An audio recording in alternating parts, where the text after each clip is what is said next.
Good morning, everyone. This past week at the NADA show in New Orleans, former car dealer and newly elected U.S. Senator from Ohio, Bernie Moreno, appeared by video to address the association's members. Take a look.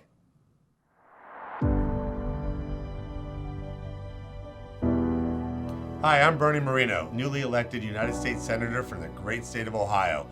Thank you so much for allowing me to speak to you this morning. I wish I could have been there with you in person, but unfortunately we have a lot of nominations to confirm, and so we're voting all weekend here in Washington, D.C. Let me just start by saying thank you, certainly to all of you who helped me get to this place.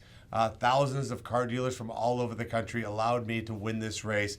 It was the most expensive non-presidential election in American history, a total of $550 million for this race.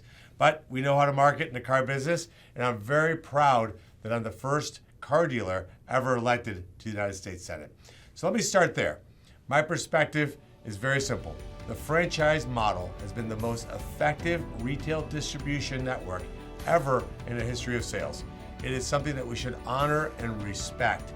I look at moves recently by Volkswagen and Honda to have cars that compete with their own dealers, and I think that's absolutely disgraceful for them to do that. I'd ask them both, Volkswagen and Honda, to reconsider and allow those cars to go through their normal franchise networks. Our priorities here in Washington, D.C. are to make certain that we have a resurgence in automotive manufacturing here in America.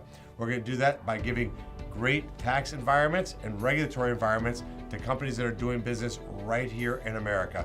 Tariffs certainly are a piece of that equation as well. We're also going to stop allowing California, or quite frankly any state, from dictating how emission standards are set. And we want to give car companies certainty. We can't have standards go from one extreme to the other every election cycle. We need a broad horizon for car companies to plan. And we have to stop incentivizing one powertrain over another. These subsidies for electric vehicles doesn't make any sense whatsoever, especially when you're talking about leasing expensive electric vehicles where the taxpayer's on the hook for $7,500. But we're going to get rid of those, but we're going to get rid of it in a meaningful and orderly way, not like Canada or Germany, but in a way that allows car dealers to sell through the $7 billion in electric vehicles they have in inventory today. We're also going to attack the CARS rule over at the FTC that has wreaked havoc in our dealerships. We're going to make certain that we have laws and transparency around connected vehicles. We're going to make certain that we prevent the Chinese from coming into our market any way whatsoever. These are the top priorities that we're going to be working on. I've been assigned to work on the indirect lending oversight of the CFPB and the Banking Committee. We have a lot of work to do. With your support, we'll get through this year and the next years, and the golden age of automobiles is right around the corner. I'd like to thank Mike Stanton and the board of NADA for allowing me to speak to you.